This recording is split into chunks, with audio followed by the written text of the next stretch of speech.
Meu nome é Helena, Helena, e aos 70 anos o meu mundo era do tamanho exato do meu apartamento em Laranjeiras. Um apartamento de 2 quartos, com paredes forradas distantes e um cheiro permanente a papel antigo e a chá de cidreira. Da minha janela, eu via as copas das mangueiras e ouvia o som distante do trânsito do Rio de Janeiro, mas a minha verdadeira paisagem era a que se desdobrava nos mapas que eu emoldurara e pendurara na sala. O Planisfério Mundi, com as suas fronteiras coloridas, era o meu companheiro constante. Eu, uma professora de geografia reformada, tinha passado 40 anos a ensinar aos meus alunos as maravilhas do mundo, mas os meus próprios pés nunca tinham pisado o solo de outro continente. As minhas viagens eram feitas através das páginas dos livros de viagens de Paul Theroux, dos documentários de David Attenborough na televisão e das histórias do meu falecido marido, Roberto. Ah, o Roberto! Ele fora o meu oposto, um diplomata. Um homem que colecionava carimbos no passaporte como eu colecionava primeiras edições de guias de viagem. Partira-o há 4 anos, vítima de um acidente de viação, deixando-me com uma pensão generosa, um portfólio de investimentos bem gerido e uma saudade que era um continente inteiro no mapa do meu coração. O meu mundo, no entanto, não estava vazio.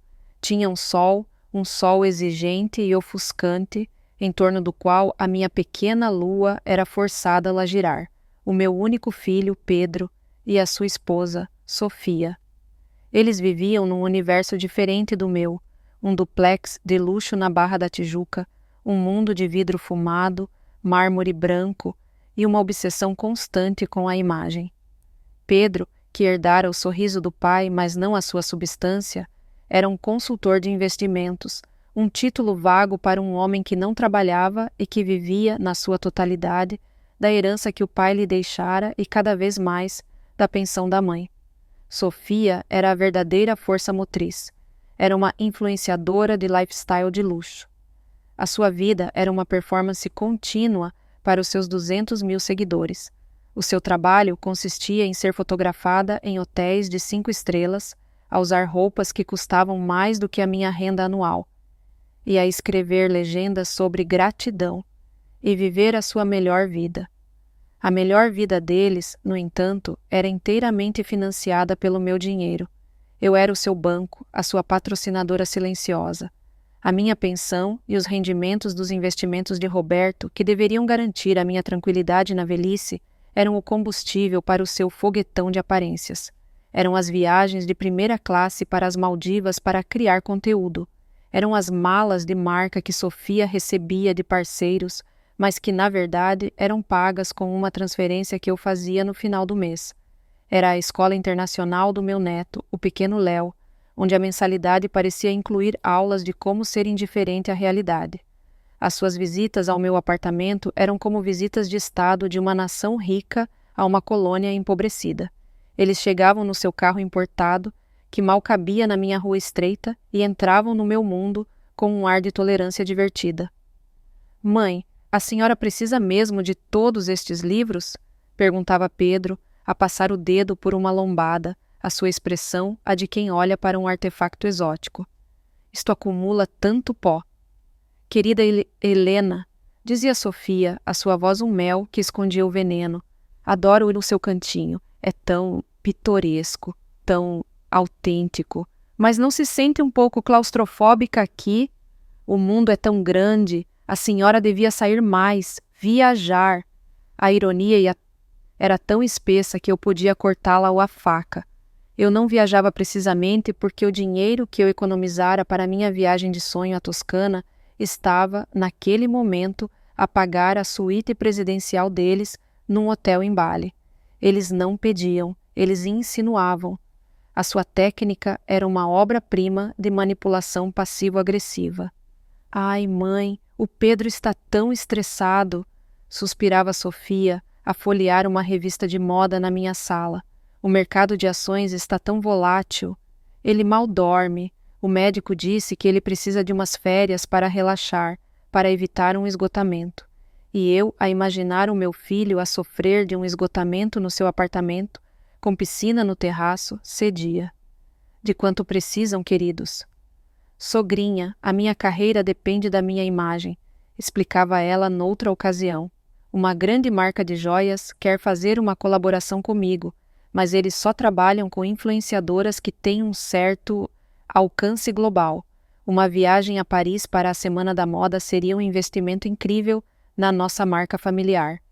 E eu, a pensar na marca familiar, que era sustentada pela minha assinatura no livro de cheques, cedia novamente. Eu era a sua fundação invisível, a estrutura de betão armado escondida debaixo do seu palácio de vidro. E como qualquer fundação, eu era dada como garantida. A minha função não era ser vista ou apreciada, mas apenas suportar o peso.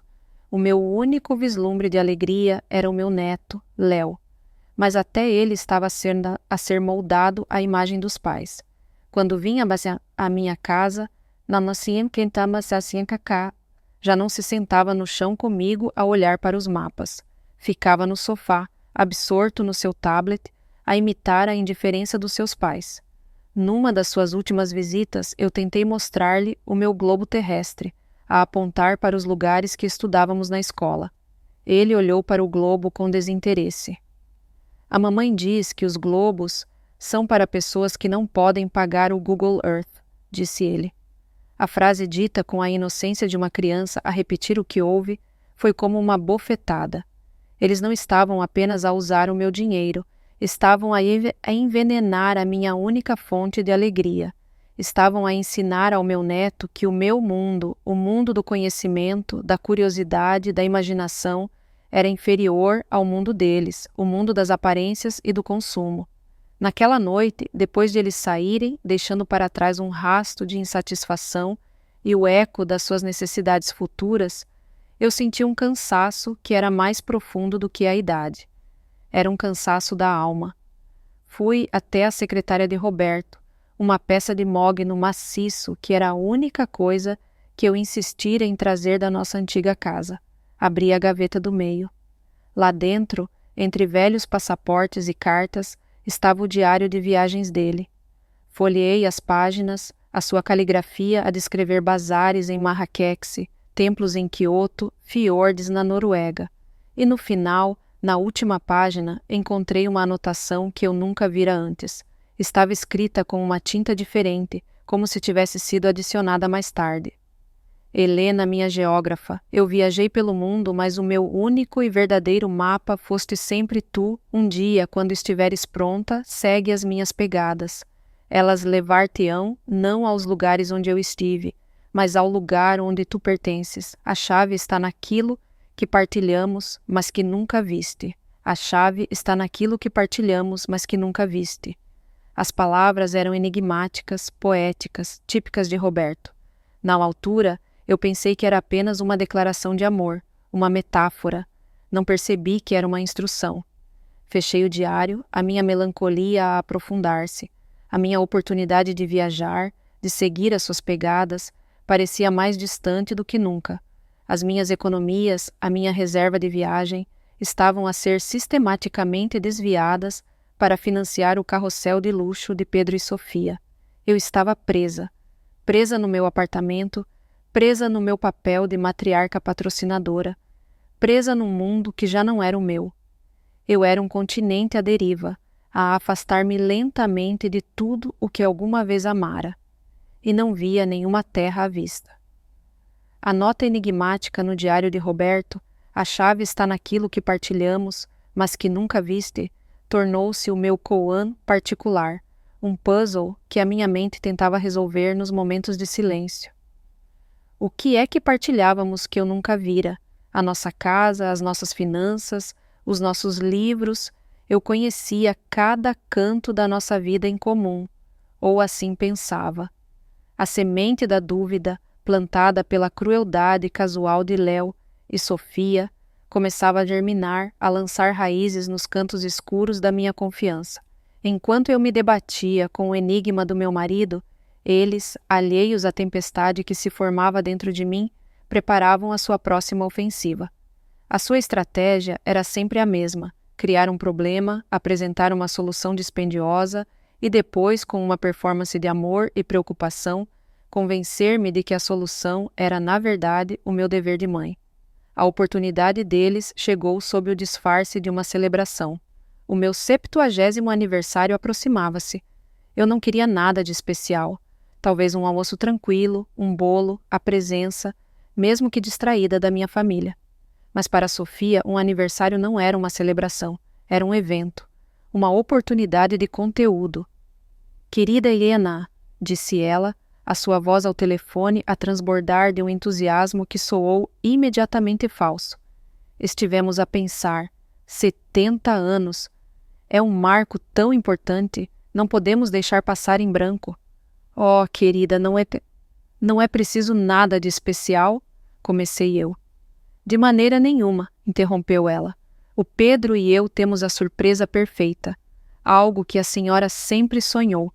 Eles apareceram no meu apartamento nessa noite, os seus rostos a brilhar com a excitação de quem está prestes a oferecer um presente magnífico. Sofia segurava um iPad. Mãe, disse Pedro, a sentar-se no braço da minha poltrona, um gesto de intimidade que ele não tinha há anos. A senhora lembra-se de como sempre nos falou de Itália, das suas aulas de geografia, dos mapas da Toscana que costumava mostrar-nos? Lembrei-me. Eram as minhas aulas favoritas, as minhas viagens imaginárias a um lugar que eu só conhecia através de livros e fotografias. Bem, nós decidimos que está na hora de transformar o seu sonho em realidade, disse Sofia, a virar o ecrã do iPad para mim. No ecrã, havia imagens de colinas verdejantes cobertas de vinhas, de cidades com cúpulas renascentistas, de gôndolas a deslizar por canais estreitos. Uma viagem em família à Itália. É a Itália, anunciou Pedro com um floreio. 3 semanas. Roma, Florença, Veneza, nós os 4 juntos. O meu coração deu um salto. A imagem era tão sedutora, tão avassaladora, que por um momento a minha desconfiança dissolveu-se. A ideia de caminhar pelas ruas de Florença, de ver o Coliseu com os meus próprios olhos e de o fazer com a minha família, era a materialização de um sonho que eu pensara ter morrido com Roberto. Oh, queridos, sussurrei, os meus olhos a encherem-se de lágrimas. Eu não sei o que dizer. Não diga nada, disse Sofia, a sua mão a pousar no meu ombro. A senhora merece. É o nosso presente para si. E então veio a facada. A pequena cláusula no contrato da felicidade. Nós já pesquisamos tudo, continuou Sofia a passar pelas imagens no iPad. Os melhores hotéis, os restaurantes mais autênticos. E para uma viagem destas, para ser verdadeiramente memorável, tem de ser feita da maneira certa. O que queres dizer com a maneira certa? Perguntei. Bem, voos em primeira classe, claro. Para o seu conforto, disse Pedro. E hotéis de 5 estrelas, lugares com história, com charme. É uma viagem única na vida, sogrinha, acrescentou Sofia. Não é altura para poupar, é altura de criar memórias, um investimento na nossa família. Um investimento na nossa família. A frase era a deixa, o sinal de que a conta estava prestes a ser apresentada. Como é que vamos pagar por tudo isto? Perguntei, a minha voz um pouco mais fraca. Pedro e Sofia trocaram um olhar, uma comunicação silenciosa e perfeitamente ensaiada. Bem, mãe, começou Pedro, a sua voz a adquirir um tom sério e pesaroso. Como sabe, os meus investimentos não têm tido o desempenho que eu esperava, e a carreira da Sofia, embora promissora, ainda não gera o tipo de rendimento para uma viagem desta escala. Nós pensamos, interveio Sofia, a sua voz a de uma mártir relutante, que, como esta viagem é, na sua essência, para si, para celebrar a sua vida, talvez a senhora pudesse ajudar, com os fundos que o Roberto lhe deixou. Pense nisso como um investimento em memórias, mãe. O que é mais valioso do que isso? A armadilha era perfeita. Eles tinham pegado no meu sonho mais profundo e tinham-no transformado numa proposta de negócio. Tinham-no embrulhado em papel de seda de amor familiar e tinham-lhe colocado uma etiqueta de preço exorbitante. Eu olhei para as imagens no iPad, para o Fórum Romano banhado pela luz dourada do fim da tarde, para a Ponte Rialto a espelhar-se nas águas verdes do Grande Canal, e olhei para os rostos expectantes do meu filho e da minha nora. A minha mente, a mente da professora de geografia, gritava-me para ver o mapa da sua manipulação, mas o meu coração, o coração da mãe solitária, ansiava por acreditar na fantasia. A esperança de que esta viagem, este gesto grandioso, pudesse de alguma forma consertar a nossa família partida, era uma sereia a cantar uma canção irresistível. Eles viram a hesitação nos meus olhos e atacaram. Pense na Clara, mãe, disse Pedro, a sua voz suave. Imagine mostrar-lhe o Coliseu. Imagine o rosto dela a ver as gôndolas. Ela nunca se esqueceria.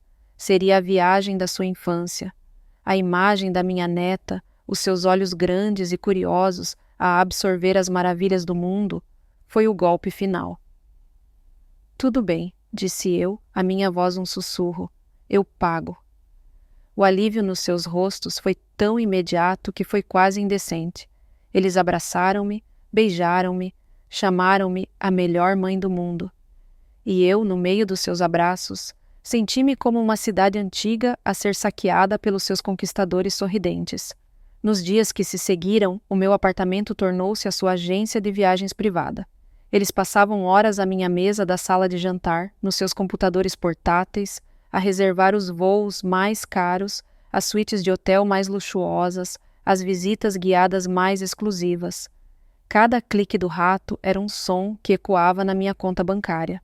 Eu observei, em silêncio, enquanto as minhas economias de uma vida, a rede de segurança que Roberto construíra para mim, eram transformadas em bilhetes de primeira classe e em reservas em hotéis, com nomes que eu mal conseguia pronunciar. Cada transação era justificada com a mesma frase. É para o seu conforto, mãe. É para criar memórias, sogrinha. Uma semana antes da viagem, eu tinha transferido quase 80% do meu patrimônio líquido para a conta deles. Fiquei com o suficiente para viver modestamente durante alguns anos. Nada mais. Eu tinha apostado tudo. Tinha apostado a minha segurança financeira na promessa de uma felicidade familiar. Enquanto eu fazia a minha mala, uma sensação de pavor começou a instalar-se. A excitação da viagem estava a ser substituída por uma ansiedade fria. Eu estava a entregar-lhes tudo.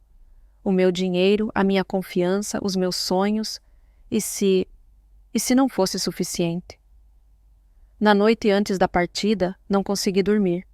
Fui até a secretária de Roberto e peguei no seu diário de viagens. Abri-o, na última página, na sua mensagem enigmática. A chave está naquilo que partilhamos, mas que nunca viste. Olhei ao redor do meu apartamento para os meus livros, para os meus mapas. O que é que partilhávamos que eu nunca vira? E de repente o meu olhar pousou num objeto que estava na secretária desde a morte de Roberto. Um objeto tão familiar que se tornara invisível. Era um pequeno globo terrestre.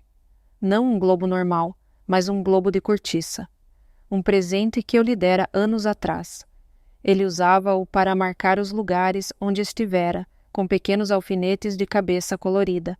Mas, ao contrário do que seria de esperar, ele não marcara os países que visitara. Marcara os oceanos. Pequenos alfinetes azuis, espalhados pelo Atlântico, pelo Pacífico, pelo Índico. Que estranho, pensei eu, a passar o dedo pelos alfinetes, por que é que ele marcaria o meio do nada? E então vi. Escondido debaixo da base de madeira do globo, havia um pequeno botão de latão, quase invisível. Com o coração a bater descontroladamente, pressionei-o. Com um clique suave, o globo abriu-se ao longo da linha do Equador, a revelar um compartimento secreto no seu interior. Lá dentro não havia joias nem dinheiro. Havia um único objeto. Um pequeno passaporte de capa azul escura, mas não era o passaporte brasileiro de Roberto. Era um passaporte suíço. E o nome na capa não era Roberto Almeida. Era o nome de uma empresa. Almeida Global Holdings. Abri-o. Não era um passaporte. Era um livro de contas, disfarçado. e as páginas estavam cheias de números, de nomes de bancos em Genebra, em Zurique, nas Ilhas Caimão, e de nomes de propriedades. Pequenos apartamentos, discretos mas elegantes, em Lisboa, em Paris, em Roma. A minha mente cambaleou. Roberto, o meu marido, o diplomata, tinha uma vida financeira secreta, uma vida de uma riqueza e de uma complexidade que eu nunca poderia ter imaginado. E então, na última página, encontrei a sua última anotação. Para a minha Helena, a minha única e verdadeira geografia. Quando o mundo que conheces se tornar demasiado pequeno, lembra-te que eu te deixei outros. As chaves estão com o Dubois, em Genebra. Ele sabe o que fazer. Segue as minhas pegadas. Elas são o teu verdadeiro mapa. Dubois, Genebra. O nome e o lugar eram vagos, mas eram um fio de uma realidade completamente diferente. Fechei o globo. O meu coração batia, não de medo, mas de uma excitação vertiginosa. A viagem à Itália já não era apenas um sonho de família. Tinha se tornado algo mais. Tinha se tornado o primeiro passo na minha própria e secreta caça ao tesouro. Eu não sabia o que ia encontrar, mas sabia com uma certeza absoluta que a viagem dos sonhos deles estava prestes a colidir com a viagem do meu destino. A manhã da viagem chegou com uma excitação que era, ao mesmo tempo, agridoce e cheia de apreensão. O meu apartamento em Laranjeiras, normalmente um refúgio de silêncio, estava agora cheio do barulho das suas preparações de última hora. Sofia dava ordens ao telefone a uma assistente a confirmar reservas em restaurantes e a garantir que o motorista particular estaria à nossa espera em Roma. Pedro andava de um lado para o outro a verificar os passaportes pela 10ª vez, a sua ansiedade uma energia nervosa que enchia o ar. Eu, por minha vez, estava pronta há horas. A minha pequena mala de mão, contendo algumas roupas, um livro e o globo de cortiça disfarçado de livro de contas, estava discretamente pousada perto da porta. Eu desempenhava o meu papel de mãe e avó animada, a oferecer-lhes café, a garantir que o pequeno Léo tomara o pequeno almoço. Mas por baixo da minha fachada de calma, o meu coração batia com o ritmo de um tambor de guerra. A descoberta da noite anterior tinha mudado tudo. A viagem à Itália já não era uma armadilha em que eu era a vítima, era um palco, e eu estava prestes a entrar em cena, não como uma figurante, mas como a diretora de uma peça que eles nem sabiam que estavam a representar. O caminho para o aeroporto internacional do Galeão foi uma cacofonia de planos e expectativas. Sofia falava incessantemente sobre as lojas que queria visitar na Via Condotti, sobre as fotografias que ia tirar em frente ao Coliseu para a sua próxima campanha de conteúdo. Pedro falava sobre o Fórum Romano não com o interesse de um amante da história, mas com o entusiasmo de um turista a planear as suas selfies. E eu, no banco de trás, ao lado de Léo, apenas sorria e assentia, a minha mente a milhas de distância, em Genebra, a pensar num homem chamado Dubois e na chave que eu tinha na minha carteira. No aeroporto, o espetáculo continuou. Eles despacharam uma quantidade absurda de bagagem, malas de grife que continham o guarda-roupa cuidadosamente planeado de Sofia para as suas sessões fotográficas. Eu tinha apenas a minha pequena mala de mão. "Tenha certeza de que não quer levar mais nada, mãe?" perguntou Pedro, a olhar para a minha bagagem modesta com um ar de desaprovação. "Tenho tudo o que preciso, querido", respondi, e a verdade na minha frase era um segredo que só eu conhecia. Passamos pela segurança e pelo controlo de passaportes. A área de embarque internacional estava a fervilhar de gente, um microcosmos de histórias e destinos a cruzarem-se. Encontramos o nosso portão de embarque, o voo para Roma. Sentamo-nos nas cadeiras desconfortáveis, à espera da chamada para o embarque. A excitação de Pedro e Sofia era palpável. Eles riam, tiravam fotografias, já a viver a sua fantasia europeia. Eu observava-os, não com raiva, mas com uma espécie de desapego clínico. Eram como personagens num livro, as suas motivações tão transparentes, as suas falhas tão previsíveis. Faltavam cerca de 40 minutos para o embarque começar. Foi então que Pedro se virou para mim. O seu rosto tinha aquela expressão de preocupação filial que ele usava sempre que estava prestes a pedir-me algo inconveniente. Mãe, começou ele, a sua voz suave. A Sofia e eu estávamos a pensar, o voo é longo e a comida do avião nunca é grande coisa, e eu esqueci-me de comprar uma revista para ler. Eu esperei. Nós vamos só ali àquela loja, continuou ele, a apontar para uma livraria a alguma distância. Comprar umas garrafas de água, uns snacks, umas revistas, para tornar a viagem mais confortável para todos. Claro, meu filho, vão lá, respondi. A senhora pode ficar aqui a guardar os nossos lugares e a nossa bagagem de mão? Perguntou ele. É só por um momento, nós voltamos já. E então ele disse as palavras que ficariam gravadas na minha memória para sempre, não pela sua crueldade, mas pela sua banalidade. Mãe, senta-me aqui. Já voltamos. Sofia sorriu para mim, um sorriso rápido e brilhante. Não saia daí, sogrinha. Eles levantaram-se e afastaram-se, a caminhar de mãos dadas em direção à loja. Observei-os a desaparecer na multidão. Senta aqui. Já voltamos. Era uma instrução simples, uma promessa casual. E eu, a mãe, a avó, a mulher que passara a vida inteira a esperar por eles, sentei-me e esperei. Os minutos começaram a passar. 5, 10. O meu neto, Léo, que estava aí a jogar no seu tablet, começou a ficar inquieto. Avó, eles estão a demorar. Eles já vêm, querido, respondi, a minha própria voz a soar um pouco menos confiante. 20 minutos. A primeira chamada para o embarque do nosso voo ecoou pelos altifalantes. Passageiros com crianças e passageiros que necessitem de assistência especial, por favor, dirijam-se ao portão de embarque. Comecei a sentir uma pontada de ansiedade. Olhei em direção à loja, mas não os vi. 30 minutos. A chamada para o embarque geral.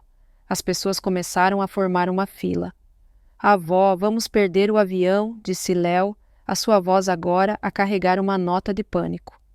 Calma, meu amor, eles não nos deixariam para trás, disse eu, mas as palavras soaram falsas aos meus próprios ouvidos. Levantei-me, a minha ansiedade a transformar-se em alarme. Peguei na mão de Léo e caminhei em direção à loja. A loja estava cheia de gente, mas eles não estavam lá. Procurei nas lojas vizinhas. Nada. Voltei para o portão de embarque. A fila estava a diminuir. A última chamada para o nosso voo soou, a sua urgência a ecoar o meu pânico crescente. Onde é que eles estão, avó? Choramingou Léo, a agarrar-se à minha saia. Foi então que eu os vi.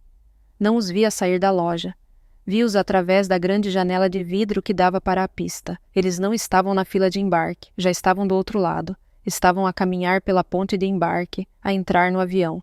Fiquei ali, paralisada, a minha mão apertara a de Léo, com tanta força que ele soltou um pequeno gemido. Vi a silhueta de Pedro a virar-se por um instante, a olhar na minha direção através do vidro. Não consegui ver a sua expressão, mas senti o seu olhar. E depois, ele desapareceu dentro do avião. A porta do avião fechou-se. A ponte de embarque começou a afastar-se. Eu não conseguia processar. A minha mente recusava-se a aceitar o que os meus olhos estavam a ver. Tinha de haver um engano, um mal-entendido. Eles não podiam. Eles não teriam. A funcionária do portão de embarque, uma jovem de ar cansado, começou a recolher os cones e as fitas. Desculpe, disse eu, a minha voz um fio. O meu filho, a minha nora. Eles estão naquele avião, mas nós ficamos para trás. A jovem olhou para mim, depois para o meu cartão de embarque e depois para o seu computador. A sua expressão era de uma simpatia profissional. Lamento, senhora. O sistema mostra que os passageiros Pedro e Sofia Almeida fizeram o check-in, mas que a senhora e o jovem Leonardo não embarcaram. O voo está fechado. Mas eles disseram que já voltavam? As palavras saíram como um soluço. A jovem olhou para mim e nos seus olhos eu vi não apenas simpatia, mas uma compreensão triste. Ela já tinha visto esta cena antes. Lamento, senhora, não há nada que eu possa fazer. Fiquei ali, no meio do terminal, agora quase vazio, a observar o avião a afastar-se do portão. O avião que continha a minha família. O avião que fora pago com o meu dinheiro. O avião que levava os meus sonhos para a Itália. Observei-o a taxiar pela pista. Observei-o a virar-se, a alinhar-se, a acelerar. E observei-o a levantar voo, a subir para o céu azul do rio, a tornar-se um ponto prateado, a desaparecer no horizonte. Eles tinham-no feito. Tinham-me roubado no dinheiro e tinham-me abandonado. Tinham-me deixado ali, no meio de um aeroporto, como um neto confuso e de coração partido, e com os destroços da minha vida. Senta aqui, já voltamos. A banalidade da mentira era a sua maior crueldade. Léo começou a chorar, soluços altos e desesperados. Abracei-o, a minha própria dor a dar lugar a uma necessidade feroz de o proteger. Está tudo bem, meu amor, sussurrei, a embalá-lo. Está tudo bem. A avó está aqui.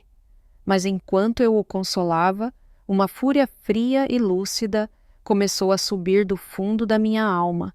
Eles pensavam que me tinham deixado para trás. Pensavam que me tinham derrotado. Mal sabiam eles que não me tinham abandonado. Tinham me libertado e tinham me deixado no único lugar do mundo onde a minha arma secreta, a herança de Roberto, era mais poderosa. Um aeroporto, um lugar de partidas e de chegadas, e a minha verdadeira viagem estava apenas a começar. O avião prateado, que levava os meus sonhos e o meu dinheiro, tornou-se um ponto a piscar no céu azul, e depois desapareceu.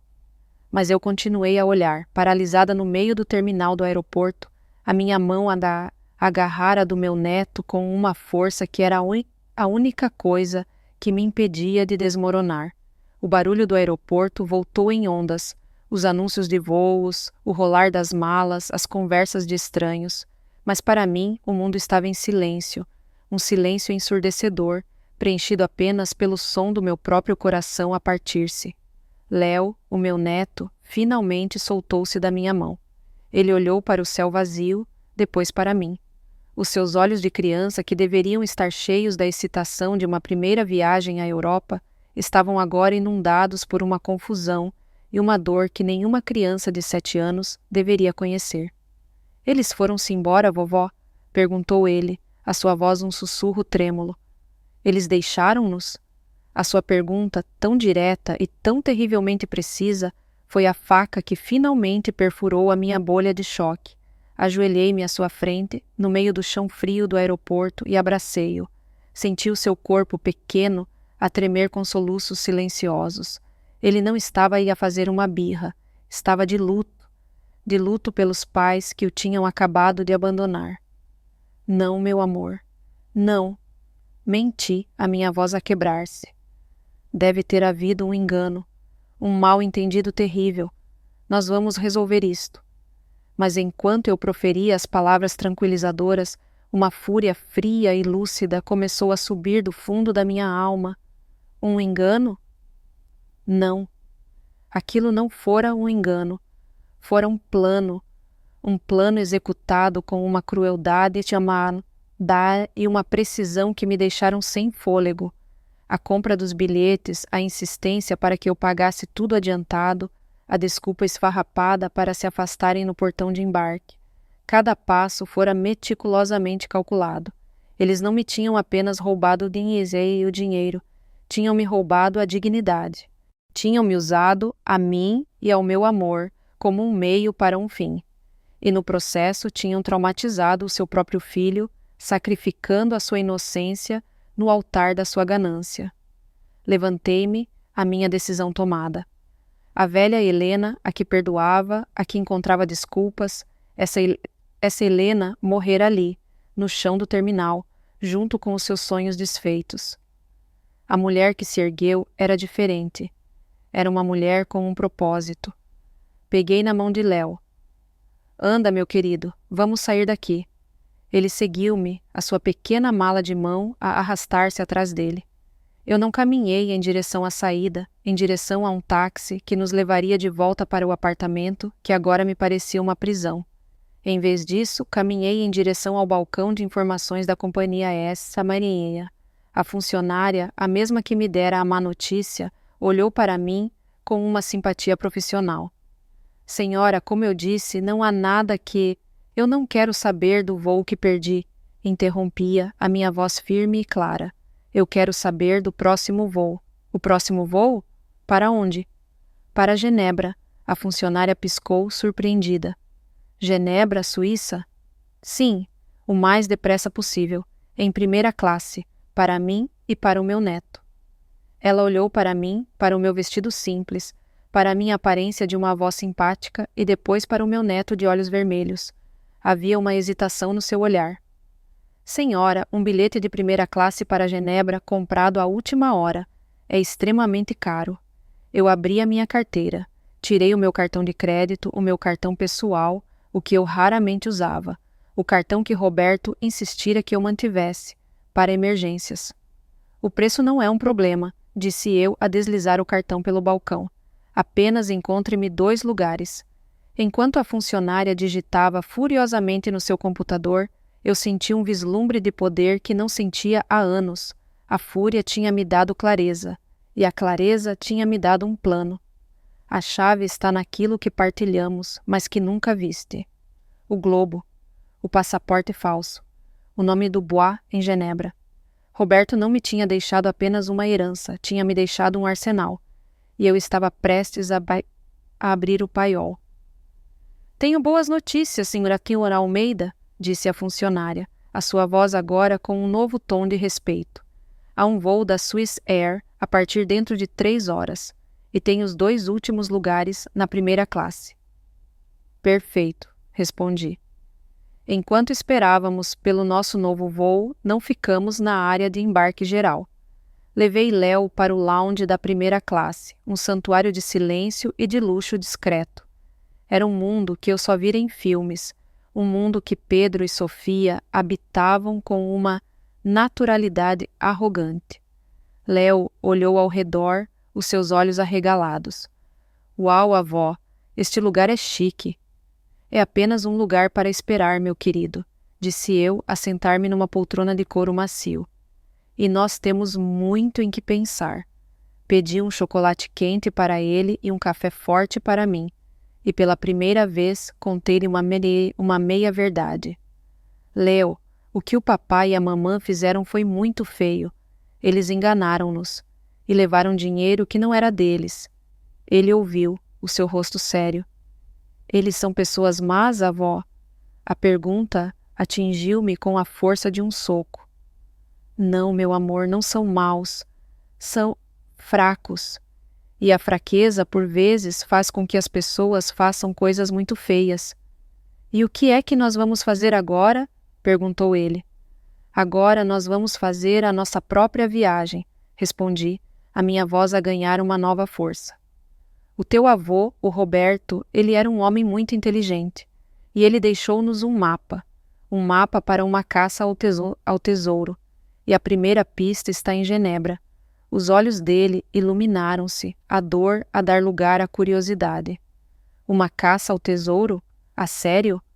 A sério, disse eu, a sorrir pela primeira vez naquele dia. E nós os dois, tu e eu, vamos resolver este mistério juntos. Naquele momento, no meio do luxo de um lounge de aeroporto, eu vi o meu caminho à minha frente. A minha vingança não seria uma explosão de raiva. Seria um jogo de estratégia, de inteligência, de movimentos calculados. Um jogo de xadrez, jogado num tabuleiro global. Pedro e Sofia pensavam que tinham ganho a partida. Mal sabiam eles que tinham acabado de fazer a sua jogada de abertura. E eu, com as peças que Roberto me deixara, estava prestes a fazer o meu contra-ataque. E seria um checkmate que eles nunca veriam chegar. O lounge da primeira classe era um mundo à parte, um casulo de luxo silencioso que parecia flutuar acima do caos do aeroporto. O ar cheirava a café caro e a couro polido. Homens de negócios falavam em tons baixos nos seus telemóveis, e mulheres elegantes folheavam revistas de moda com uma indiferença estudada. Para Léo, que nunca estivera num lugar assim, era um parque de diversões. Ele descobriu os pastéis de nata em miniatura, o sumo de laranja espremido na hora, e a sua dor, por momentos, foi substituída por um fascínio infantil. Eu observei-o, o meu coração, uma mistura de ternura e de uma tristeza profunda. Ele era a única vítima inocente nesta guerra. A sua caça ao tesouro era uma ficção que eu criara para o proteger da verdade feia. Os seus pais tinham-no trocado por umas férias em Itália. Enquanto ele explorava o buffet, eu sentei-me numa poltrona afastada. Com vista para a pista. O avião deles já partira há muito, mas outros aviões continuavam a descolar, a subir para o céu, cada um uma promessa de um novo começo ou de um regresso à casa.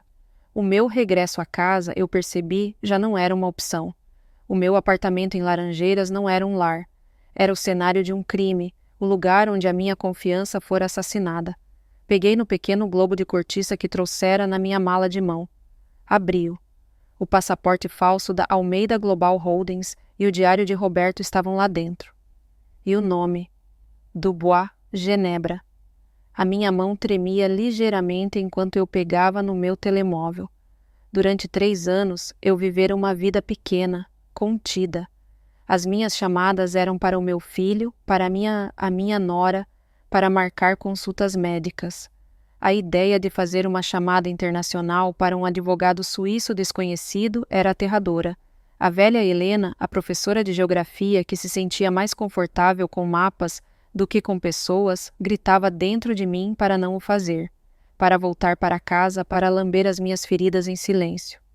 Mas a velha Helena estava morta.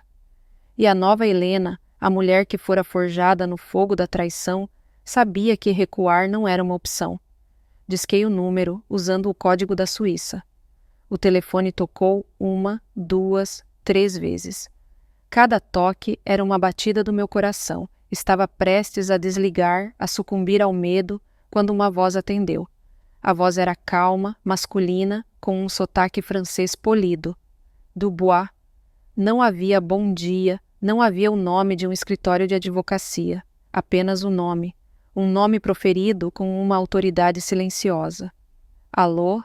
Disse eu, a minha própria voz a soar estranha, fraca. O meu nome é Helena Almeida. Eu sou a esposa do Roberto Almeida. Houve uma pausa do outro lado. Não uma pausa de confusão, mas uma pausa de reconhecimento. Madame Almeida, disse a voz, e o seu tom mudou, a adquirir uma nota de um calor respeitoso. Eu esperava a sua chamada. As lágrimas brotaram-me dos olhos, lágrimas não de tristeza, mas de um alívio avassalador. Eu não estava sozinha. Roberto não me tinha deixado completamente à deriva. Havia um porto seguro. O meu marido, comecei, a minha voz a quebrar-se. Ele deixou o seu nome. Eu encontrei uns papéis. Sim, eu sei, disse a voz com uma calma tranquilizadora. O Roberto era um homem de uma prudência notável. Ele preparou-se para todas as eventualidades. Onde se encontra Madame Almeida? Está segura? Estou no aeroporto do Rio de Janeiro, respondi, a enxugar as lágrimas. E não me sinto segura. Contei-lhe tudo. A minha voz, a princípio hesitante, tornou-se mais forte à medida que eu falava. Contei-lhe sobre a viagem à Itália, sobre o dinheiro que me fora roubado, sobre o abandono no portão de embarque. Contei-lhe sobre o meu filho, a minha nora, o meu neto. Ele ouviu sem interromper. O seu silêncio não era passivo, era atento a absorver cada detalhe. Quando terminei a minha história a pairar no ar, entre o Rio e Genebra, ele não ofereceu palavras de compaixão vazias. Ofereceu uma estratégia. Entendo, disse ele, a sua voz agora com um tom de aço. O seu filho e a sua nora cometeram um erro tático grave. Eles subestimaram-na. E, ao fazê-lo, ativaram o protocolo de contingência que o seu marido e eu estabelecemos há anos. Protocolo de contingência? Repeti. O Roberto chamava-lhe o gambito da rainha, disse Dubois, e eu podia quase ouvir o sorriso na sua voz. Um plano desenhado para ser ativado no momento exato em que os seus adversários pensam que ganharam o jogo. E o que é este plano? Perguntei. O plano, Madame Almeida, é simples. Nós não vamos reagir à jogada deles. Vamos antecipar a próxima. Eles estão a voar para Roma, a acreditar que são ricos e livres. Mal sabem eles que estão a voar diretamente para a nossa teia. Levantei-me e caminhei até a janela do lounge, a olhar para os aviões na pista. A Almeida Global Holdings não é apenas uma conta bancária, madame. É um portfólio. E parte desse portfólio, como o Roberto se certificou, inclui propriedades estratégicas, incluindo um apartamento de luxo totalmente equipado em Roma, a 10 minutos do Vaticano, e uma vila com vista para a Ponte Vecchio em Florença. A minha mente cambaleou. Eu tenho propriedades em Itália? A senhora tem propriedades em 12 cidades importantes em todo o mundo, corrigiu Dubois, com naturalidade. O Roberto adorava a geografia, como sabe. Eles vão para a Itália, à espera de se hospedarem em hotéis de 5 estrelas que pagaram com o seu dinheiro, continuou ele, a sua voz a adquirir um tom de um mestre de xadrez a ditar as suas jogadas. No entanto, ao chegarem, descobrirão que os seus cartões de crédito foram, lamentavelmente, bloqueados. Bloqueados? Como? A sua assinatura, Madame Almeida, como única beneficiária do patrimônio de Roberto, é tudo o que a nossa firma precisa para instruir os bancos suíços a congelar qualquer conta associada ao seu nome. Uma medida de segurança, claro, para proteger os seus ativos de atividade fraudulenta. A beleza implacável do plano de Roberto era de cortar a respiração. E depois, sussurrei. E depois eles receberão uma mensagem anônima, aparentemente da companhia aérea, a pedir desculpa por um erro de reserva e a oferecer-lhes alojamento gratuito num apartamento de cortesia durante a sua estadia em Roma. O endereço, claro, será o do seu apartamento. E eles vão aceitar? Pessoas que acabaram de cometer um grande roubo e que se encontram subitamente sem acesso a fundos numa cidade estrangeira tendem a não questionar a sorte, disse Dubois, secamente. Eles vão entrar na sua propriedade e, a partir desse momento, estarão no nosso território. E o que acontece em Florença? Em Florença, a hospitalidade acaba. Léo aproximou-se de mim a segurar um prato com mais 2 pastéis de nata. A senhora está a falar com quem, vovó? Tapei o microfone. Com um velho amigo do vovô, meu querido. A planear a nossa caça ao tesouro. Voltei ao telefone. Monsieur Dubois, o que devo fazer agora? Agora, Madame Almeida, a senhora e o seu neto vão embarcar no vosso voo para Genebra. Quando chegarem, uma equipa minha estará à vossa espera. Vamos cuidar de tudo.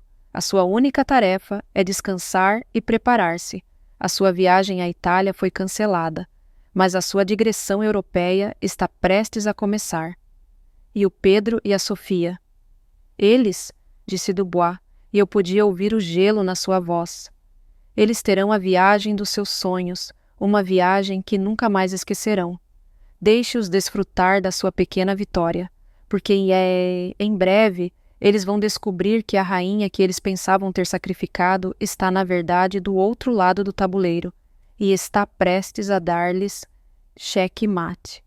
O voo para Genebra foi uma transição para outra dimensão. A primeira classe, com os seus assentos que se transformavam em camas e o seu serviço silencioso e impecável, era um mundo que eu só conhecia dos filmes. Léo, depois do choque inicial, adaptou-se com a resiliência de uma criança. Descobriu os filmes de animação no ecrã à sua frente, comeu gelado a 10.000 metros de altitude e, finalmente, exausto pela montanha-russa emocional do dia, adormeceu, a sua cabeça pequena a repousar no meu colo. Eu, no entanto, não consegui dormir. Olhava para o rosto adormecido do meu neto, para a inocência que eu agora tinha o dever feroz de proteger, e depois olhava para a escuridão lá fora. O avião era uma pequena cápsula de luz e de ar pressurizado a atravessar o Atlântico, E eu sentia-me da mesma forma, uma mulher a atravessar o vasto e escuro oceano da sua própria vida, a caminho de um destino desconhecido. A conversa com o Monsieur Dubois repetia-se na minha mente. Eles estão a voar diretamente para a nossa teia. A frase era, ao mesmo tempo, aterradora e incrivelmente reconfortante. Pela primeira vez em anos, eu não estava sozinha. Tinha um aliado poderoso que o meu marido, do além, me enviara. A fúria que eu sentira no aeroporto não se dissipara, mas transformara-se. Já não era um incêndio descontrolado. Era o fogo controlado de uma forja, a moldar a minha dor numa arma de aço. Desembarcamos em Genebra numa manhã fria e cinzenta. O ar era límpido e cheirava a neve e a dinheiro. Assim que saímos da área de recolha de bagagem, um homem de fato escuro e ar discreto aproximou-se de nós. Segurava uma pequena placa com o nome Iorar Almeida. Madame Almeida? Disse ele com um sotaque francês. Sou Jean-Pierre. O Monsieur Dubois enviou-me. Por favor, acompanhem-me. Ele guiou-nos até um sedã preto que nos esperava à porta. O luxo silencioso do carro, o respeito na voz do motorista, a eficiência com que as nossas malas foram guardadas. Tudo era parte de um mundo que me era estranho. Era o mundo de Roberto. O mundo da Almeida Global Holdings. O escritório de Monsieur Dubois não ficava num arranha-céus de vidro, mas num edifício antigo e elegante, com vista para o lago Genebra.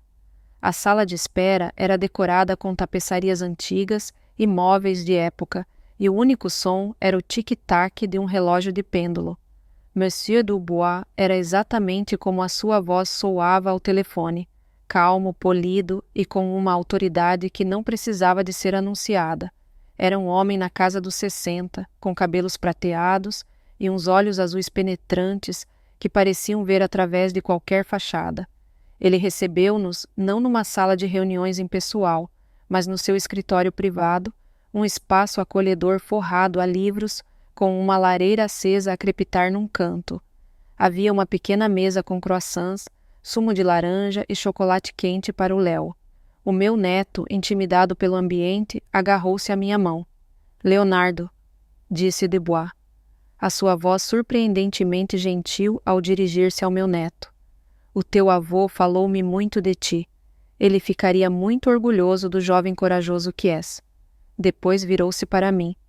Madame Almeida, sente-se, por favor. Temos muito que discutir. Enquanto Léo se deliciava com os croissants, Dubois abriu uma pasta de couro sobre a sua secretária maciça. E durante a hora seguinte, ele desvendou a verdadeira extensão do império secreto de Roberto. Não era apenas uma questão de dinheiro em contas suíças. Era uma rede global de ativos, uma teia de aranha de propriedades e investimentos, gerida com a precisão de um mestre de xadrez. Ele mostrou-me os mapas. Não mapas de geografia, mas mapas de poder.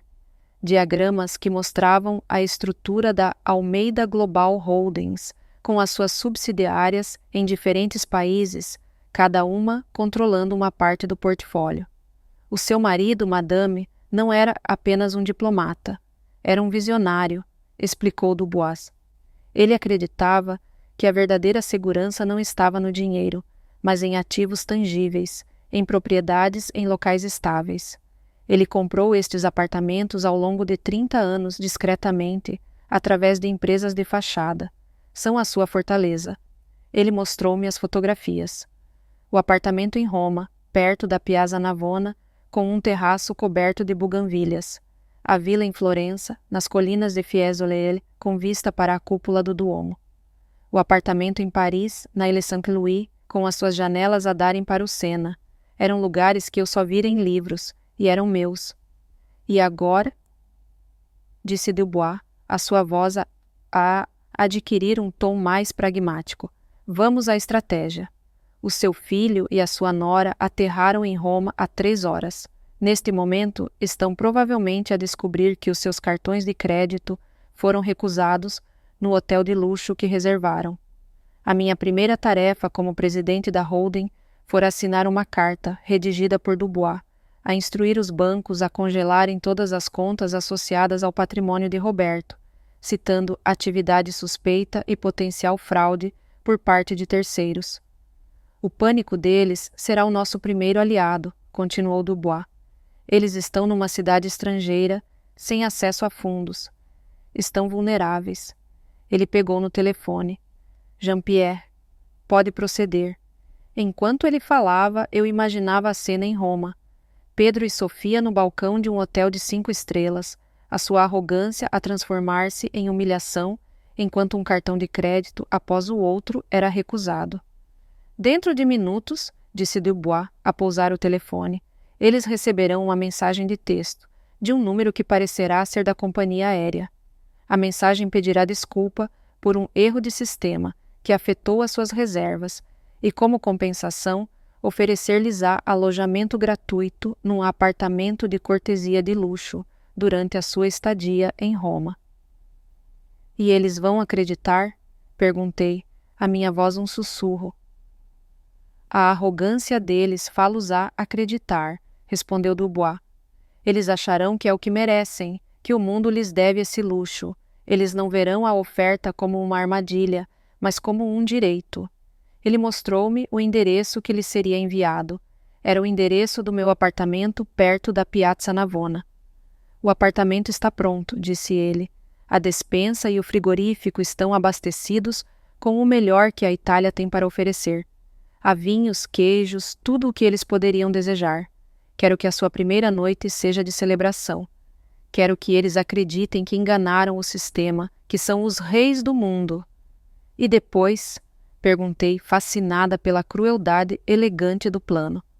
E depois, a realidade começará a instalar-se. O apartamento, Madame Almeida, está equipado com um sistema de segurança muito discreto, mas muito completo. Teremos áudio e vídeo de tudo o que acontecer lá dentro. Cada conversa, cada confissão, cada acusação mútua será registrada. E em Florença, o sorriso de Dubois era glacial. Em Florença, a hospitalidade acaba. Eles receberão outra oferta de alojamento na sua vila, mas desta vez o frigorífico estará vazio. A água quente será intermitente. E no segundo dia, eles receberão a sua primeira fatura. Uma fatura da Almeida Global Holdings pelo alojamento de cortesia em Roma, com um valor que os fará engasgar. Eles vão perceber que é uma armadilha, disse eu. Exatamente. E é aí que o verdadeiro jogo começa. O pânico vai transformá-los um contra o outro, e nós teremos tudo gravado. Olhei para o meu neto, que agora desenhava num caderno que a assistente de Dubois lhe dera. Ele desenhava um castelo, com torres altas e uma bandeira no topo. Ele estava a construir a sua própria fortaleza, alheio a que estava a ser construída à sua volta. E nós? Perguntei a Dubois. O que fazemos enquanto esperamos? Nós, Madame Almeida, respondeu ele, a levantar-se e a caminhar até a janela que dava para o lago. Preparamo-nos para a nossa própria viagem à Itália. Mas não vamos como turistas, vamos como os proprietários. A sua digressão europeia está prestes a começar, e o seu itinerário secreto, minha senhora, será seguir o rasto da destruição deles, um passo atrás, a observar enquanto eles caminham cada vez mais para o fundo da nossa teia. Saí do escritório de Dubois, não como a Helena que fora abandonada no aeroporto, mas como uma general que acabara de aprovar um plano de batalha. O meu itinerário secreto não era apenas uma viagem, era uma campanha. E o meu primeiro destino não era Roma. Era a paz de espírito. Pela primeira vez em anos, eu sabia que não estava sozinha. E sabia que a justiça, por mais que demorasse, estava lá a caminho, e viria, não como uma tempestade ruidosa, mas como o clique silencioso de uma porta de cofre a fechar-se, a trancar os ladrões do lado de dentro. Enquanto eu e o Léo sobrevoávamos os Alpes suíços, a paisagem de picos nevados, a estender-se debaixo de nós como um mar branco e enrugado, o avião que transportava Pedro e Sofia aterrava em Roma. A chegada deles ao aeroporto Fiumicino foi, imagino eu, exatamente como eles tinham planeado. um exercício de superioridade casual. Eles passaram pela alfândega com a impaciência de quem está habituado a que o mundo espere por eles, recolheram as suas dezenas de malas de grife e dirigiram-se à saída à procura do motorista particular que Sofia reservara e que eu pagara. A primeira fissura na sua armadura de arrogância apareceu ali mesmo, no terminal de chegadas. Não havia nenhum motorista de fato escuro a segurar uma placa com o nome Andrade. Eles esperaram. E esperaram. A multidão de passageiros dispersou-se, deixando-os sozinhos no meio do átrio, rodeados pela sua montanha de bagagem. Ele deve estar atrasado, disse Pedro, a sua voz a carregar uma nota de incerteza. Atrasado? Retorquiu Sofia, a sua voz já a adquirir um tom cortante. Eu paguei por um serviço de luxo, não por um táxi de bairro. Liga para a empresa. Enquanto Pedro procurava nervosamente o número no seu telemóvel, Sofia observava os outros viajantes a serem recebidos pelos seus motoristas, a sua expressão a azedar a cada carro de luxo que se afastava. A sua entrada triunfal em Roma estava a começar a parecer-se perigosamente com uma cena de um filme de comédia sobre turistas perdidos. Finalmente, apanharam um táxi normal, a enfiar as suas malas caras na bagageira com uma frustração mal disfarçada. O destino era o Hotel Hassler, o lendário hotel de 5 estrelas no topo da escadaria de Espanha, o lugar que Sofia escolhera para ser o pano de fundo das suas primeiras fotografias de gratidão em solo italiano. A cena no balcão de check-in, como Monsieur Dubois mais tarde me descreveu, com um prazer contido, foi uma obra-prima de humilhação silenciosa. O recepcionista, um homem impecavelmente vestido com um ar de polidez glacial, olhou para a sua reserva no computador. Sim, senhor e senhora Almeida, disse ele. Temos a sua reserva para a suíte presidencial. Precisarei de um cartão de crédito para a pré-autorização.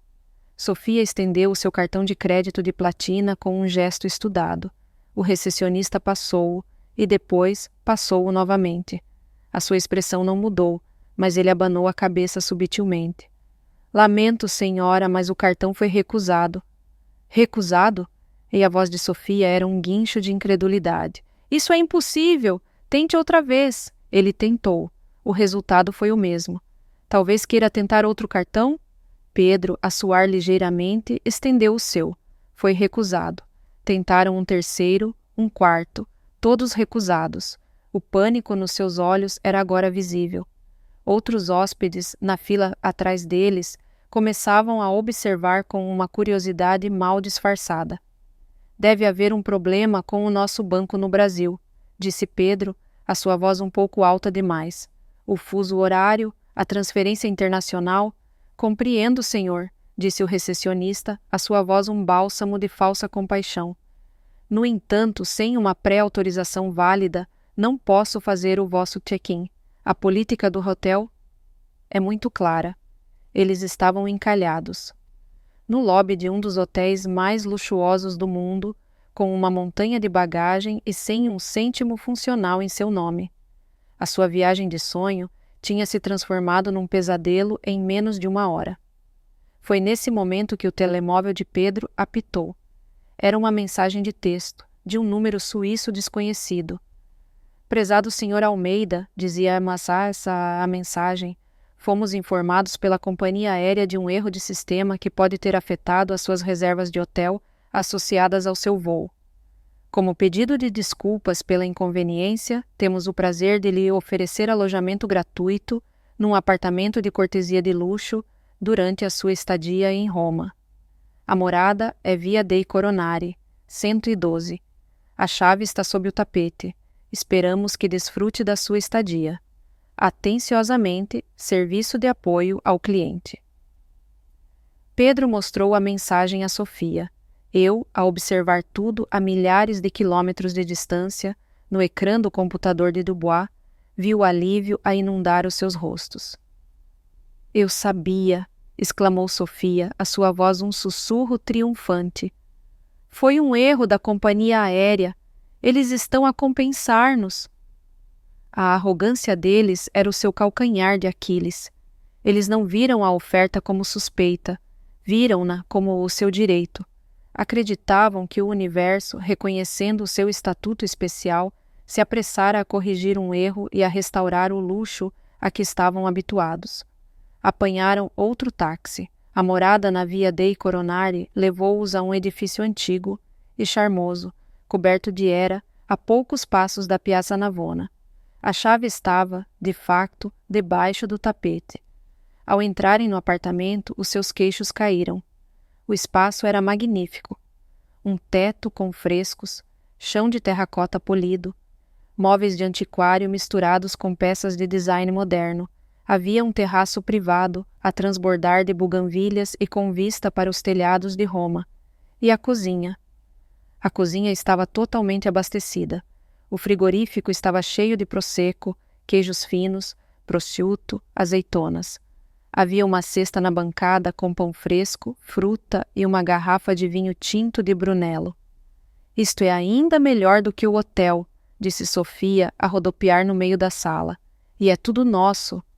Eles passaram o resto da tarde a celebrar a sua sorte. Abriram o Brunello. Tiraram fotografias no terraço a postá-las nas redes sociais com legendas como: "A vida tem uma forma de nos recompensar. Abençoada Roma." Enquanto eles celebravam, eu observava. No escritório de Dubois em Genebra, um grande ecrã na parede mostrava as imagens de várias câmaras de segurança discretas, instaladas no meu apartamento em Roma. A qualidade do áudio e do vídeo era impecável. Eu vi-os a beber o meu vinho, a comer a minha comida, na minha casa, e ouvi a sua conversa. "A tua mãe deve estar a roer-se de inveja naquele spa horrível", disse Sofia a rir. Serviu-lhe de lição. Ninguém se mete no nosso caminho. "Ela vai superar", disse Pedro, a sua voz já um pouco arrastada pelo vinho. "Quando voltarmos, bronzeados e felizes, e lhes mostrarmos as fotografias, ela vai perceber que foi para o bem de todos." "O bem de todos?" retorquiu Sofia com um bufo. "Foi para o nosso bem, Pedro. E já não era sem tempo. Nós merecemos isto. Nós trabalhamos arduamente pela nossa imagem. Observei-os não com raiva, mas com um desapego frio. Eram como espécimes num laboratório, a revelar a sua verdadeira natureza sob as lentes de um microscópio. Cada palavra que diziam, cada gesto de arrogância era mais uma prova para o processo que a doutora Sofia Costa já estava a preparar. Naquela noite, enquanto Léo dormia profundamente no nosso quarto de hotel em Genebra, eu continuei a minha vigília. Observei Pedro e Sofia a adormecerem, embriagados de vinho e de autossatisfação, na cama do meu quarto em Roma. Eles pensavam que estavam a viver um sonho. Mal sabiam eles que estavam a dormir na casa da sua juíza, e que o seu julgamento estava apenas a começar. Eu era a anfitriã fantasma do seu banquete de consequências, e o prato principal ainda estava para ser servido, em Florença. Os 3 dias que Pedro e Sofia passaram em Roma foram, segundo as gravações que eu assistia com o Monsieur Dubois, uma obra-prima de autoilusão. Eles viveram no meu apartamento como se fossem os imperadores da cidade, a sua arrogância alimentada pelo vinho Brunello e pela beleza que os rodeava. Passaram os dias a fazer compras na Via Condotti, a tirar centenas de fotografias em frente a monumentos históricos, e as noites em restaurantes caros, a pagar com o dinheiro vivo que tinham trazido, uma quantia que eles pensavam ser grande, mas que no grande esquema das coisas era finita. Eles não questionaram a sua sorte, acreditavam nela. Acreditavam que o universo, de alguma forma, se curvara para satisfazer os seus desejos. A ausência de um motorista, os cartões de crédito bloqueados, tudo isso foi esquecido, racionalizado como pequenos percalços no início de uma grande aventura que por direito lhes pertencia. Enquanto eles viviam a sua fantasia, eu e o Léo vivíamos a nossa própria realidade em Genebra. Monsieur Dubois instalou-nos num dos apartamentos de Roberto, um espaço elegante com vista para o lago. E enquanto Léo se maravilhava com os cisnes e com o chocolate suíço, Eu mergulhava no mundo do meu marido. Dubois, com uma paciência infinita, começou a ensinar-me os fundamentos do império que eu herdara. Explicou-me a estrutura das holdings, o conceito de paraísos fiscais, a importância da discrição. Eu não era mais apenas uma professora de geografia, era uma aluna de finanças globais, e estava de aprender depressa. A transição de Roma para Florença foi, para Pedro e Sofia, a continuação natural do seu sonho. Apanharam o comboio de alta velocidade, em primeira classe, claro, e chegaram à estação de Santa Maria Novella à espera de mais um milagre. E o milagre, orquestrado por Dubois, chegou. Outra mensagem de texto, do mesmo número suíço. Prezados senhores Almeida, esperamos que tenham desfrutado da vossa estadia em Roma. Devido à continuação do erro de sistema, temos o prazer de vos oferecer alojamento na nossa propriedade parceira em Florença. A morada é Villa Belvedere, Fiesole. O transporte estará à vossa espera. Desta vez havia um motorista, um homem de fato escuro, a segurar uma placa com o nome deles. A validação final. A prova de que eles eram de facto especiais. A viagem até Fiesole, as colinas que se erguem sobre Florença, foi cênica. A vila era ainda mais impressionante do que o apartamento em Roma. Era uma casa de pedra antiga, rodeada por um olival e com um terraço que oferecia uma vista panorâmica de cortar a respiração sobre a cúpula de Brunelleschi e o Vale do Arno. Mas ao entrarem, a primeira nota dissonante soou. A vila era magnífica, sim, com os seus tetos de vigas de madeira e o seu chão de terracota. Mas estava vazia. Não vazia de móveis, mas vazia de hospitalidade. Não havia nenhuma cesta de boas-vindas. Não havia nenhuma garrafa de Chianti sobre a mesa. Sofia abriu o frigorífico. Estava completamente vazio, exceto por uma garrafa de água mineral. Que estranho, disse ela, a sua voz a carregar uma nota de desapontamento. Em Roma, eles foram tão atenciosos. Talvez a equipa de limpeza ainda não tenha chegado, sugeriu Pedro, a tentar manter o otimismo. Mas a equipa de limpeza não chegou. As pequenas inconveniências começaram a acumular-se, como pequenas pedras nos seus sapatos de luxo. A água quente do chuveiro demorava uma eternidade a aquecer.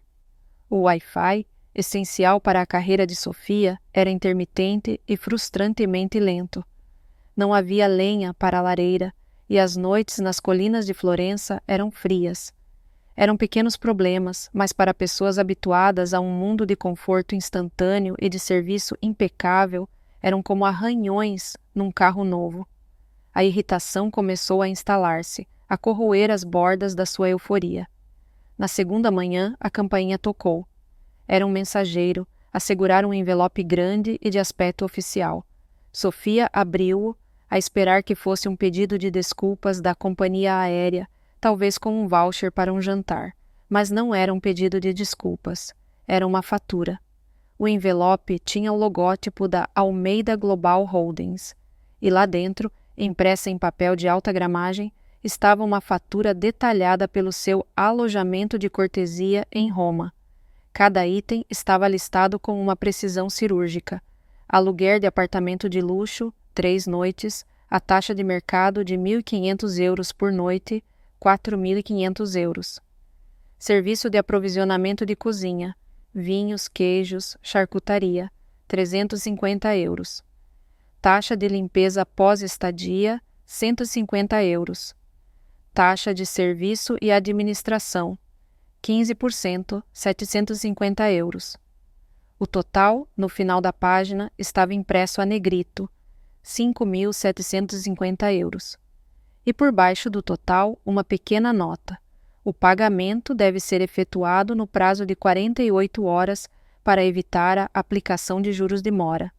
Para a sua conveniência, uma fatura semelhante pela sua estadia atual na Vila Belvedere será enviada no final da sua estadia. O silêncio na vila era tão profundo que se podia ouvir o zumbido de uma mosca. Sofia olhou para o papel, o seu rosto uma máscara de incredulidade. Pedro pegou na fatura, os seus olhos a percorrerem os números, como se estivessem escritos numa língua estrangeira. Isto tem de ser um engano, gaguejou Pedro. Almeida Global Holdings é o nosso nome.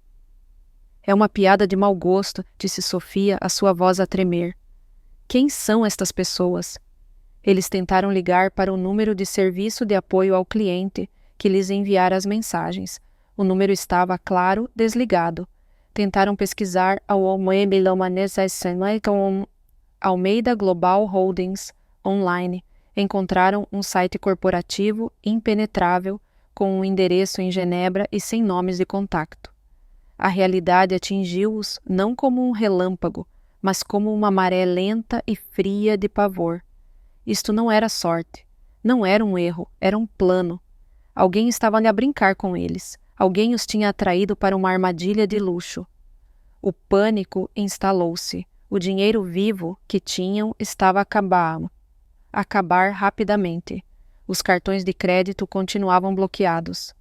E agora tinham uma dívida de quase 6.000 euros a pairar sobre as suas cabeças, com a promessa de mais por vir. A fachada de casal perfeito, unido na sua conquista, desmoronou-se. A culpa é tua, gritou Sofia, a sua voz a ecoar pelas paredes de pedra da vila. Foi a tua ideia estúpida de abandonar a tua mãe no aeroporto. Eu disse que devíamos ter sido mais subtis. Minha ideia? Gritou Pedro de volta, a sua fraqueza a dar lugar a uma fúria desesperada. Foste tu que quiseste o dinheiro dela, foste tu que nunca estiveste satisfeita. Eu avisei-te que ela podia ser teimosa. Teimosa? Ela é uma víbora. Ela deve estar por trás disto. De alguma forma ela está a fazer-nos isto. Não sejas ridícula, riu Pedro amargamente. A minha mãe, ela mal sabe usar a internet. Como é que ela poderia orquestrar algo assim a partir de um spa em Petrópolis? Eles estavam presos numa vila magnífica que se tornara a sua prisão. Presos numa cidade de arte e de beleza que agora lhes parecia ameaçadora. E o mais importante, presos um com o outro, com a fealdade da sua própria ganância agora exposta sob a luz impiedosa do sol da Toscana. A viagem dos sonhos tinha se transformado num pesadelo, e eles estavam a começar a perceber que o preço da sua traição seria muito, muito mais alto do que alguma vez tinham imaginado. A fatura tinha chegado. E esta era apenas a primeira de muitas. Os dias que se seguiram à chegada da fatura em Florença foram uma descida lenta e tortuosa ao inferno. O pânico de Pedro e Sofia, que eu observava com um desapego clínico, através das câmaras na vila, transformou-se numa paranoia febril. Eles deixaram de sair. A beleza de Florença que se estendia para lá, das janelas da sua prisão dourada, tornou-se uma paisagem hostil. Passavam os dias a discutir em sussurros, a olhar por cima do ombro, como se esperassem que um inimigo invisível surgisse das sombras das oliveiras. A sua pequena reserva de dinheiro vivo esgotou-se rapidamente. Foram forçados a viver dos restos que encontraram na despensa da vila, pacotes de massa, latas de tomate, arroz. A ironia era deliciosa. O casal que vivia de brunches fotogênicos e de jantares em restaurantes com estrelas Michelin estava agora a racionar azeite. A fome e o medo corroeram o que restava da sua parceria. As discussões tornaram-se mais cruéis, mais pessoais. A culpa é tua, sibilava Sofia, a sua voz um veneno. Foi a tua ganância. Se te tivesses contentado com o que a tua mãe nos dava, nada disto teria acontecido. Minha ganância? Retorquia Pedro, a sua voz a tremer de raiva. Foste tu que nunca estiveste satisfeita. Foste tu que me empurraste para isto, a dizer que eu não era homem suficiente, que não te dava a vida que tu merecias. Enquanto eles se devoravam, eu, em Genebra, dava os retoques finais na minha obra-prima. Com a ajuda de Monsieur Dubois, eu não estava apenas a aprender a gerir um império, estava a aprender a usar o poder. O próximo passo é delicado, Madame Almeida, disse-me Dubois numa das nossas sessões de estratégia. Precisamos de os isolar completamente, de lhes tirar a sua última rota de fuga. A última rota de fuga eram os seus passaportes. O plano foi executado com uma precisão suíça. Na quarta-feira à noite, enquanto Pedro e Sofia dormiam o sono inquieto dos culpados, um dos agentes de segurança de Dubois, um homem com a habilidade de um fantasma, entrou silenciosamente na vila. Não arrombou nada. Tinha uma cópia da chave. Entrou no quarto deles e do bolso do casaco de Pedro, pousado sobre uma cadeira, retirou os 2 passaportes brasileiros e desapareceu na noite. Na manhã seguinte, o caos instalou-se. A descoberta de que os seus passaportes tinham desaparecido foi a gota de água. Eles já não estavam apenas presos numa vila de luxo sem dinheiro, estavam presos em Itália, ilegalmente. A chamada de Pedro para mim, que ele fez de um telefone público, pois os telemóveis deles já não tinham crédito, era a de um homem completamente destroçado. Mãe, por favor, soluçava ele. Roubaram-nos, levaram os nossos passaportes, estamos presos aqui, não temos dinheiro, não temos como voltar para casa. Eu desempenhei o meu papel na perfeição. Oh, meu Deus, Pedro, que horror, mas como? Tem a certeza? Sim, temos a certeza, desapareceram. Mãe, a senhora tem de nos ajudar, tem de nos enviar dinheiro, tem de ligar para a embaixada. Calma, querido, calma, disse eu, a minha voz um bálsamo de falsa compaixão. A primeira coisa que tem de fazer é ir ao consulado brasileiro, em Florença. Eles vão ajudar-vos. Vão emitir documentos de viagem de emergência. O consulado? A sua voz estava cheia de pânico. A ideia de lidar com a burocracia, de admitir a sua situação a funcionários do governo, era a sua pior humilhação. Sim, o consulado. É a única solução, insisti. Vão lá. Expliquem a situação, eu vou tentar ver o que consigo fazer daqui. Desliguei o telefone. O checkmate estava aí a aproximar-se. Enquanto eles, desesperados, apanhavam um autocarro para o centro de Florença, eu e o Léo embarcávamos num jato privado no aeroporto de Genebra. Era a primeira vez que eu andava num. O interior era de couro creme e madeira polida. Léo olhava pela janela, os seus olhos arregalados de espanto. Isto é melhor do que a primeira classe, vovó. É apenas um meio de transporte, meu querido, respondi, a sorrir. Um que nos levará ao nosso destino um pouco mais depressa. Aterramos num pequeno aeroporto privado perto de Florença. Um carro esperava-nos. Mas não fomos para a vila em Fiesole. Fomos para o Hotel Four Seasons, um palácio renascentista transformado num dos hotéis mais bonitos do mundo. Monsieur Dubois e a sua equipa, incluindo um advogado italiano de ar distinto chamado Signore Rossi, já nos esperavam. Passei a manhã a ser transformada. Uma cabeleireira, uma maquilhadora, uma estilista pessoal, elas não me transformaram noutra pessoa, apenas revelaram a mulher que estivera escondida debaixo de anos de luto e de autonegligência. Quando me olhei ao espelho, vi não a Helena de Laranjeiras, mas a senhora Almeida, a presidente da Almeida Global Holdings. Usava um fato de calça de seda, de um azul profundo, e o colar de pérolas de Roberto. A minha postura era direita, o meu olhar firme. Às 14h, chegamos ao Consulado-Geral do Brasil em Florença. O cônsul, um velho amigo de Roberto, tinha sido discretamente informado da situação.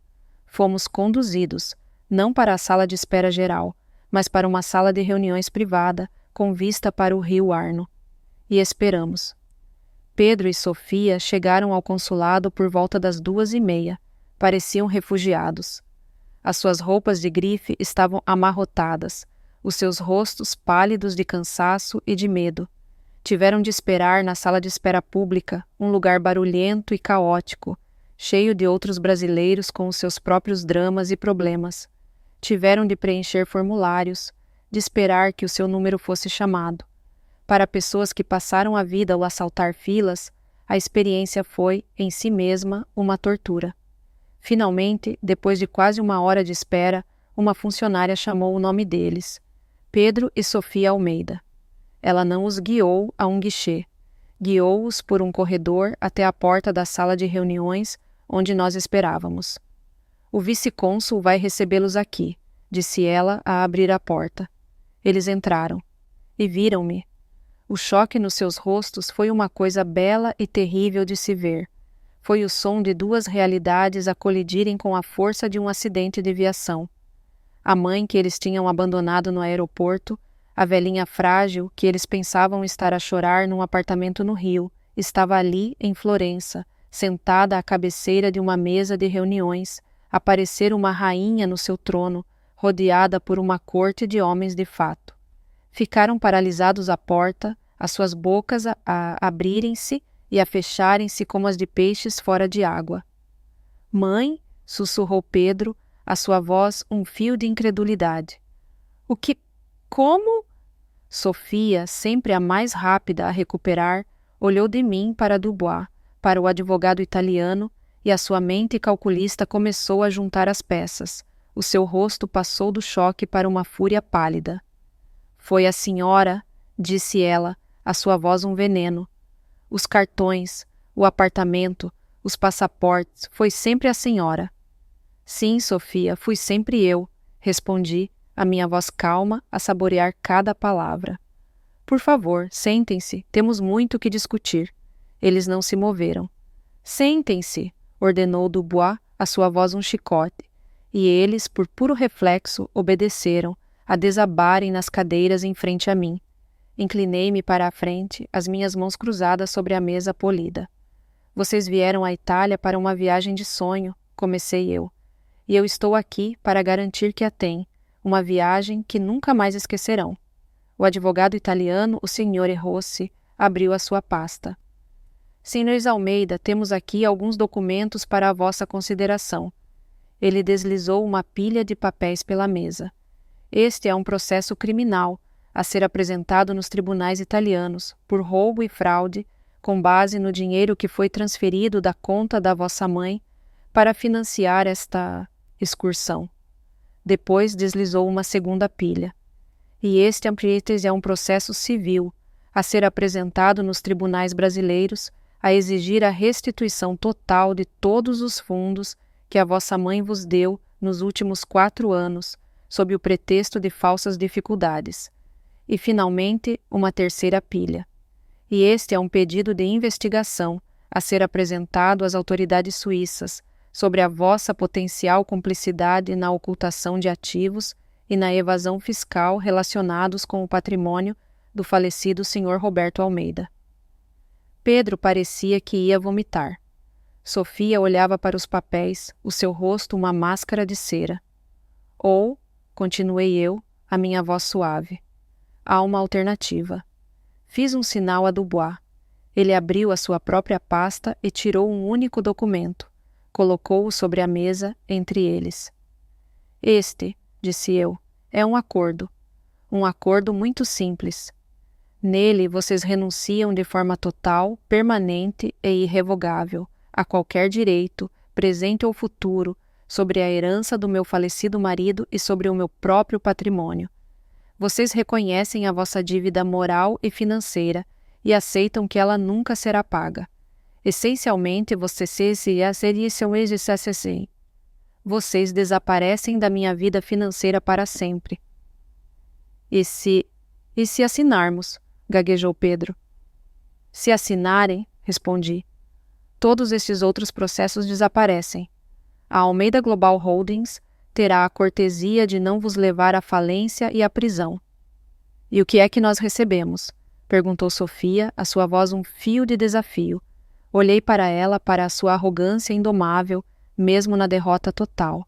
E sorri. Vocês recebem o que merecem.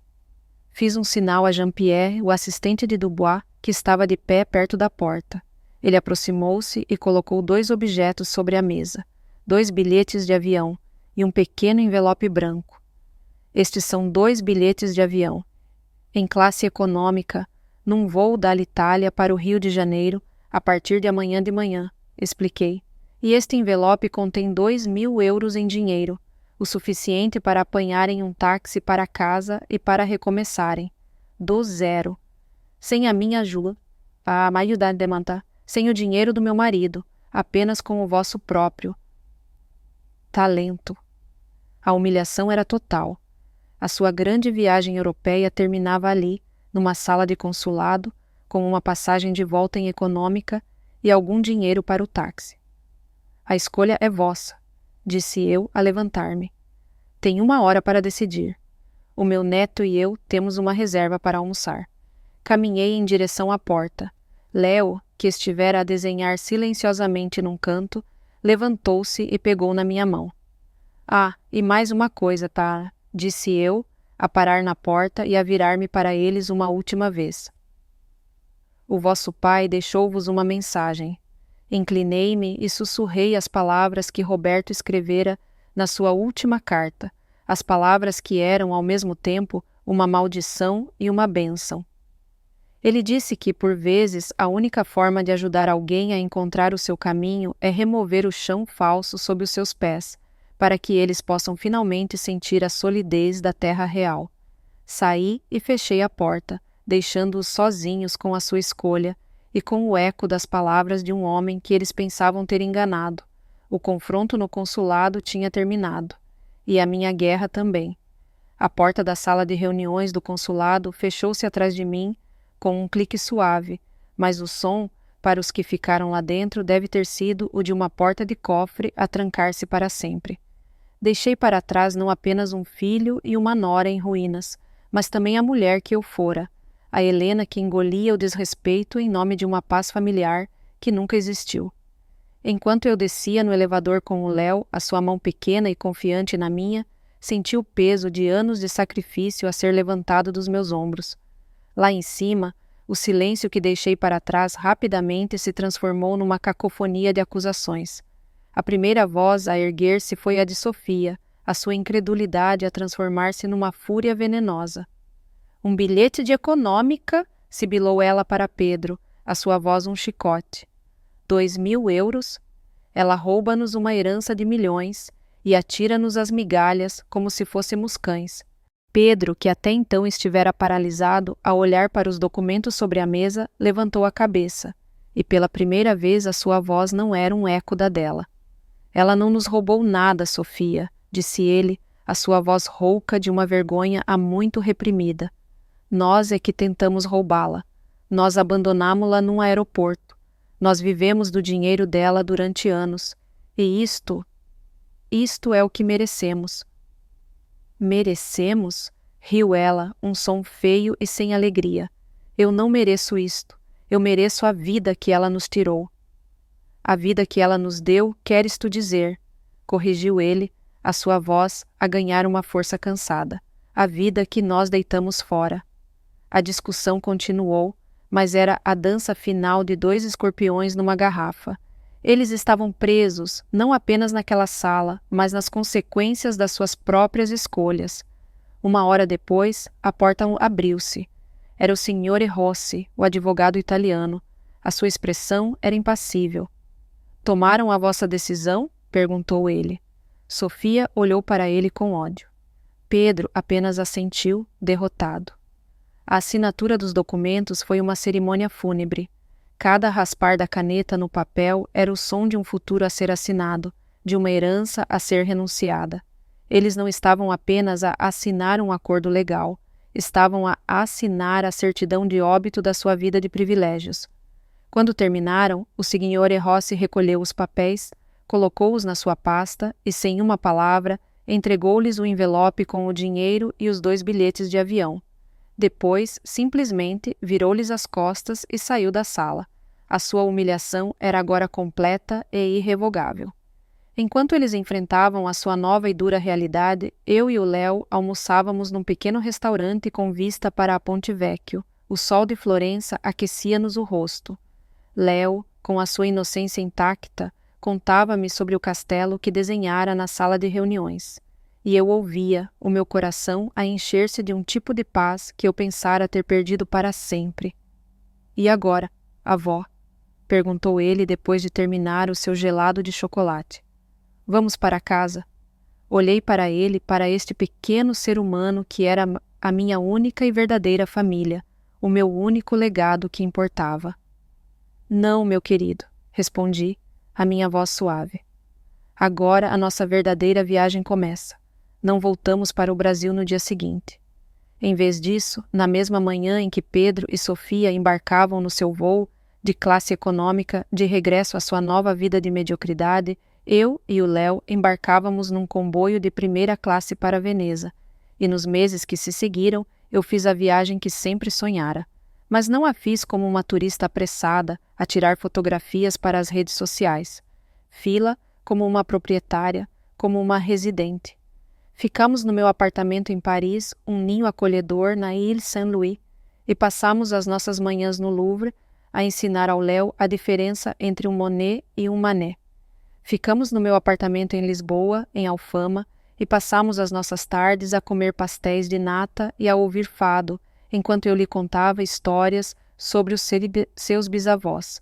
E finalmente regressamos a Roma.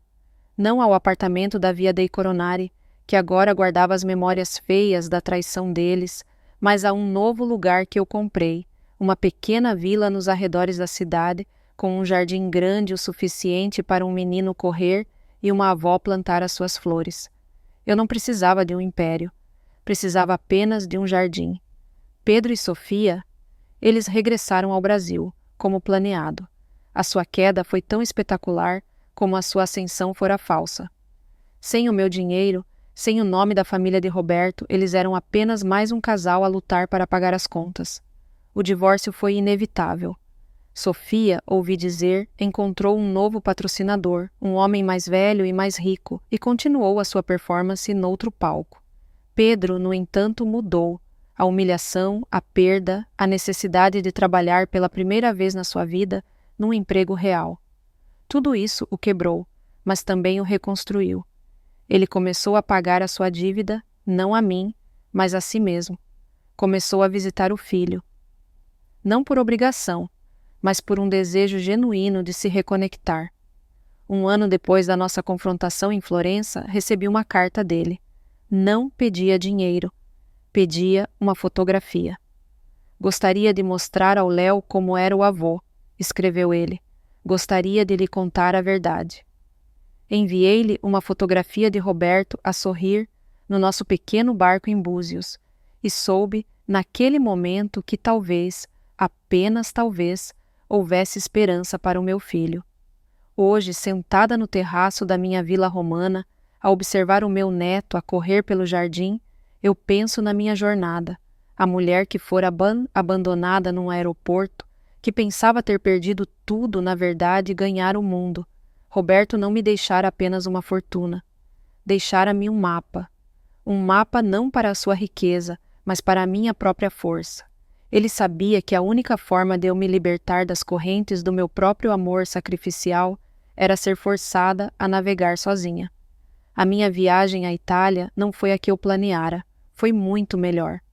Não foi uma viagem para ver ruínas antigas, foi uma viagem para reconstruir as minhas próprias. E no processo eu descobri que a maior aventura não é atravessar oceanos ou continentes, é a jornada de volta a nós mesmos. E essa é uma viagem para a qual nunca é tarde demais para comprar um bilhete.